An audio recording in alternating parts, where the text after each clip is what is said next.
Mercury's special because it's the only metallic element that's a liquid at standard temperature and pressure. Its elemental symbol is Hg because it's based on its older and much harder to pronounce name. It used to be called hydrargyrum, which is the combination of the two Greek words hydror and argyros, which mean water and silver. The density of mercury is really high, so the small amount that I have here weighs a surprising 2.5 pounds. It's significantly denser than most other metals, so if we add something like a coin, it should float on top.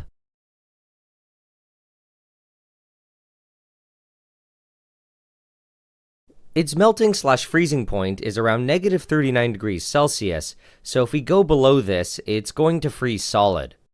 As it warms back to room temperature, it'll start melting, which I think looks pretty cool. It has a relatively low boiling point for a metal at only around 360 degrees Celsius. This makes it somewhat easy to purify by distillation, but I really don't recommend doing that, especially at home like I did, because it can be pretty dangerous. If something went wrong and boiling mercury spilled everywhere, it would be a disaster to say the least. Because of strong metallic bonding forces between mercury atoms, it has a really high surface tension. I don't want to go into much detail, but this causes the surface of the mercury to be drawn into itself in a way to minimize its surface area, ideally forming a sphere.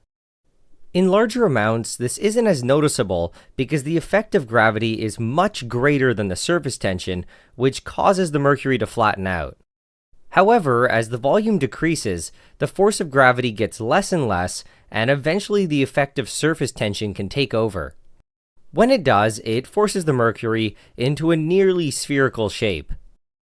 Because it's a metal, it also conducts electricity, and this is taken advantage of to make various mercury-based electrical switches. There are many different designs, but the most common one is probably the tilt switch. If it's tilted in the right direction, the mercury will complete the circuit, turning on a light bulb or whatever the system is set up for.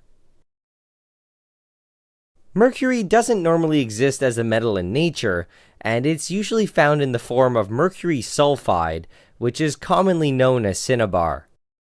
Mercury Sulfide exists in two forms, where one is red and the other is black. The red one is the most common, and because of its strong color, it was historically used as a pigment known as vermilion. Both of the forms can be converted to mercury metal, which is usually done by roasting it. With the strong heating, the mercury sulfide breaks down into elemental mercury, which is distilled off and collected. Although roasting it is the most common method, it can also be done chemically. Mercury sulfide is completely insoluble in pure water, but it can be dissolved in strongly basic solutions of sodium sulfide. Then, elemental mercury can be leached out of the solution by adding aluminum foil. The mercury that forms sinks to the bottom, which can be collected and cleaned up. An interesting property of mercury is amalgamation, where it forms alloys with other metals. Probably the most common example of this is the amalgamation of aluminum. Aluminum is normally surrounded by a protective oxide layer, but the mercury disrupts this and exposes fresh aluminum to the air. The aluminum quickly reacts and forms aluminum oxide, which grows as these white fibers.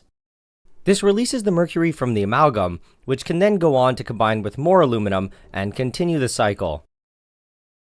Even if all the visible mercury is cleaned up, some of it has seeped into the aluminum and it can continue to destroy it. This is the reason why you're completely banned from taking any amount of mercury onto an airplane. In chemistry, this amalgamation cycle is commonly used for reductions. A small amount of mercury can continually expose fresh aluminum, which really likes to donate electrons. Metallic mercury isn't actually the best for this type of reaction though, and usually a more soluble mercury salt is used instead. Personally, I did this before in my process to make 1-octen-3-ol, which is a chemical attractant for biting insects. It's also used for a lot of other reactions, including some illegal ones, like the production of MDMA. Besides aluminum though, mercury amalgamation is generally quite useful, and it's commonly used to do things like extract gold from gold ore, or to make dental fillings. Anyway, in terms of toxicity, mercury metal isn't that dangerous. This is mostly because it doesn't absorb through our skin very well, and it also isn't super reactive. To really demonstrate this, Cody over at Cody's lab put his entire hand into mercury. Unfortunately though, I don't have nearly as much as he does, so I can only submerge a couple fingers. Although it isn't too toxic, it is important to thoroughly wash my hands afterwards, just to make sure there's no mercury left behind. It might be surprising, but the most dangerous thing about mercury metal is actually the vapor. The vapors are normally invisible, but we can see them if we blast them with some UV light. The mercury vapors absorb the UV, and they cast a shadow onto the paper. If the vapor is breathed in, it can be absorbed through the lungs, which is obviously not a good thing. However, small amounts are still not that bad unless you're regularly exposed to it. Mercury can form organic and inorganic compounds, and this is where the real danger comes from. The organic ones are the form that most people are exposed to because they're found in a lot of seafood. They tend to be highly fat soluble, which means they're easily absorbed through the skin as well as the digestive tract.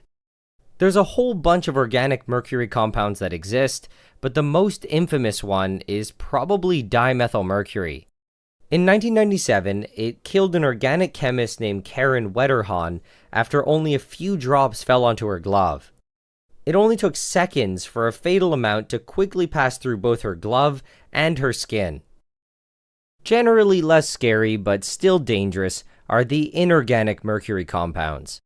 In contrast to the organic ones, though, these tend to be more soluble in water. Their toxicity depends primarily on just how soluble they are, but it can be quite variable. Some of them, like Mercury Sulfide, are practically insoluble, so they're relatively safe to handle and touch. However, if for some reason you decide to swallow it, your stomach acid can react with it and make something more dangerous. On the other hand, here's some mercuric chloride that I made, which is highly soluble and quite toxic. I'm very careful when I use it, and I only work with it if I absolutely need to. An added danger to the acute toxicity of mercury is that it also tends to bioaccumulate. The organic mercury compounds tend to be much worse than the inorganic ones, but in general, mercury likes to stick around in your body and not be excreted. This means that small doses over a long period of time could eventually build to a toxic level. Another major consequence of this is a process known as biomagnification, where the level of mercury increases as we move up the food chain. When we get to the point of dolphins and sharks, the level can be so high that it's actually dangerous to eat on a regular basis. What I think is kind of funny is that nowadays we're so cautious with mercury compounds, but there was a time when they were purposely ingested as medicine. Mercurous chloride, or calomel, is probably the most famous example. It was used as a laxative or to treat syphilis, yellow fever, and various other diseases. Over the years, mercury-based pharmaceuticals have been more or less phased out and replaced with much safer alternatives. However, there are still some that are used. One of the most controversial ones is Thimerosal, which is used in many vaccines as an antifungal and antiseptic agent. A lot of people claim that it causes autism in children, but there's never been any real proof of that. Industrially, mercury was used for a long time to make things like thermometers, batteries, and fluorescent lights, or to chemically produce sodium hydroxide and chlorine gas. However, just like with medicine, all of these uses have either been phased out already or will be phased out in the future. Mercury metal is relatively resistant to most acids, but it quickly reacts with nitric acid to form mercury nitrate. The mercury nitrate is a useful gateway to other mercury salts or to mercury-based compounds. For example, it can be converted into mercury thiocyanate, which is the chemical that's used for the famous Pharaoh serpent demonstration. The mercury thiocyanate is lit on fire, and as it burns, it lets off these weird tentacle things. I could also add ethanol to the mercury nitrate to make mercury fulminate, which is a primary explosive that was used in bullets and detonators for quite a long time. A long time ago, I did make a video on it, but I took it off because I was afraid of getting a channel strike. It's also possible to isolate the mercury nitrate from the solution and then to roast it and convert it to mercuric oxide.